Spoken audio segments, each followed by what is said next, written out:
It started like any other quiet Saturday morning. I had just poured myself a hot cup of coffee and stepped into my backyard to admire the freshly cut lawn.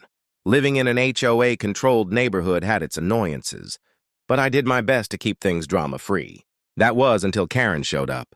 Karen, yes, the classic HOA board member, clipboard in hand, superiority complex fully engaged. She lived 3 houses down and always had something to say about everyone else's yard, parking, decorations, or even trash bins being an inch too visible. I mostly stayed out of her way. But apparently that wasn't enough. That morning I heard my garage door rumble open. Confused, I walked around the side of the house to see Karen's SUV slowly backing into my garage. She didn't even knock, didn't ask. She just parked her Lexus like she owned the place. I stood there stunned. She stepped out of the car like it was nothing. "Oh, good, you're home," she said briskly, brushing imaginary dust off her blazer. "I needed a shaded spot for a few hours. It's too hot outside and the community guest parking is full." "You parked in my garage without permission," I said, blinking. Karen rolled her eyes. "Relax, it's not like I'm hurting anything. You're not even using that space, are you?" I couldn't believe what I was hearing. "It's my property, Karen. That doesn't give you the right." "I'm the HOA president. I think I know what's appropriate." "I'll be back later," she said, cutting me off and walking away like nothing had happened. I stood there, jaw slack, watching her disappear down the sidewalk. I was fuming. I could have yelled. I could have argued. But I had a better idea. I walked back inside, hit the garage door button, and watched it shut with a heavy clunk. Karen's car locked neatly inside. I grinned.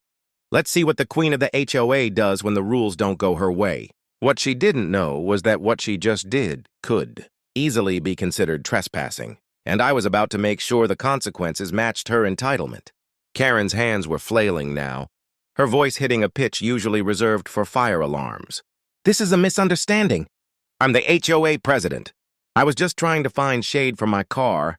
He's blowing this way out of proportion." The officer remained calm but firm. "Ma'am, you entered private property without permission. That's criminal trespass. The title you hold in the HOA doesn't override private ownership. You should know that." I folded my arms, watching her squirm. It was strangely satisfying. She scoffed. "You're going to believe him? I've lived here 10 years. "That has no bearing on the law," the officer said, pulling out his notepad. "Did you receive permission from the homeowner to enter and park inside his garage?" Karen was stunned. "Well, no, but then it's trespassing. Plain and simple." She shifted tactics instantly. "He trapped my car inside. That's theft or unlawful detention or something." I chuckled quietly. "I didn't touch your car. I just closed my garage door. I even have security footage showing you driving in on your own." I pulled out my phone and played the clip.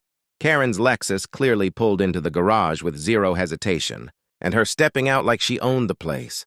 The officer nodded. That's all I needed. Karen's face drained of color. "Ma'am, I'm going to need you to come with me. You're being charged with misdemeanor trespassing. Your vehicle will be released to you after processing." Her eyes widened. "You can't do this. I run this neighborhood." "You enforced rules when it suited you," I said. "Now you're learning what real rules look like."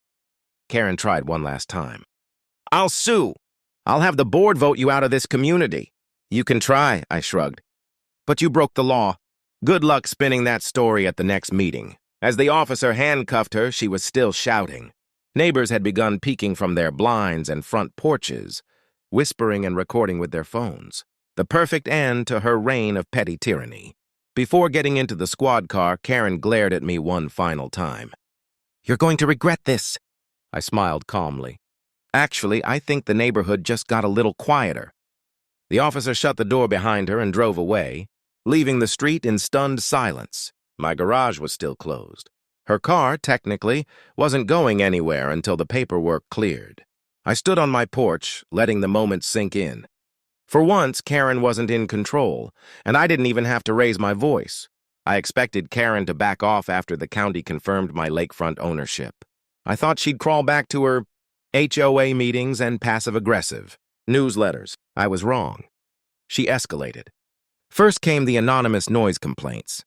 Suddenly, I was getting warnings from the HOA about disruptive construction activity. Never mind that Todd had construction noise for weeks. When I used a post-hole digger at 10 a.m., I was labeled a public menace. Then came the code violations. Karen cited me for a non-compliant fence color. Apparently, silver chain link wasn't in line with Millstone Lakes' aesthetic standards. She claimed I needed approval from the HOA Architectural Committee, which shockingly she chaired. I submitted a form just to play the game. 3 days later, it was rejected because I hadn't provided an artistic rendering of how the fence would look during winter months.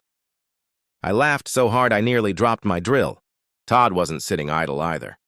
He started having guests over, loud, obnoxious, sunburnt people who pretended the fence didn't exist. They'd lean on it, drink beer next to it, even toss their cigarette butts over onto my side like it was some kind of game. So I upgraded. Installed barbed wire along the top, not dangerous, just a gentle deterrent. Karen lost her mind. "This is a family neighborhood," she shrieked, standing on Todd's side of the fence one afternoon. "You can't put up a prison fence!" "Then stop trying to steal my land like a criminal," I said, smiling as I angled the wire just a little more vertically. She stormed off, muttering about legal action. A week later, a letter arrived. The HOA was suing me, claiming I was creating a hostile environment, violating neighborhood harmony, and erecting unauthorized defensive structures. I took the letter straight to my attorney. He read it, snorted, and tossed it onto his desk like it was junk mail. "She doesn't have a case," he said. "This is a bluff. You've got a clean deed and documented harassment. If she keeps this up, we'll file a counterclaim." Karen had drawn the line in the sand.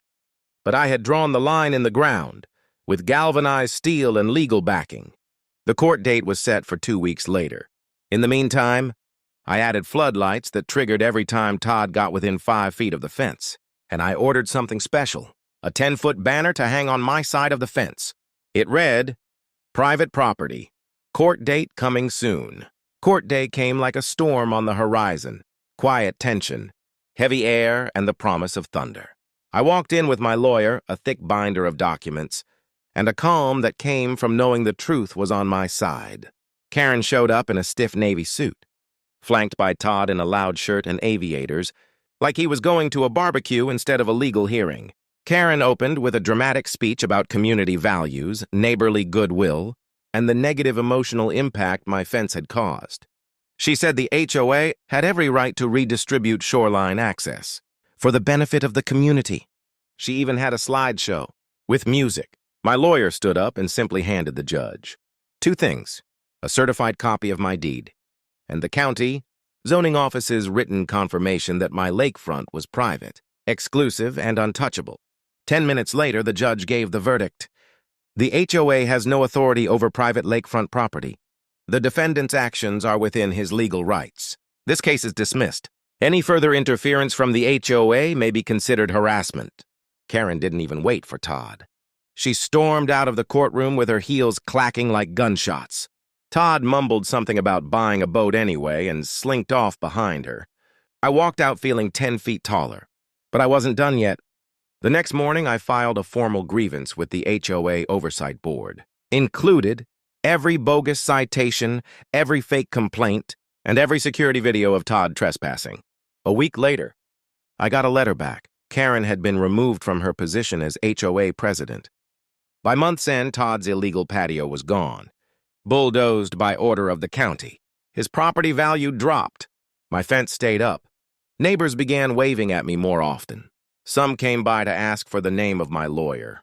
One even said, "You did what we've all wanted to do for years." I added a final touch to the fence, a simple wood sign with carved letters. Respect boundaries. The lake is quiet again now. The breeze smells like pine. The only sound at night is the water lapping against the shore.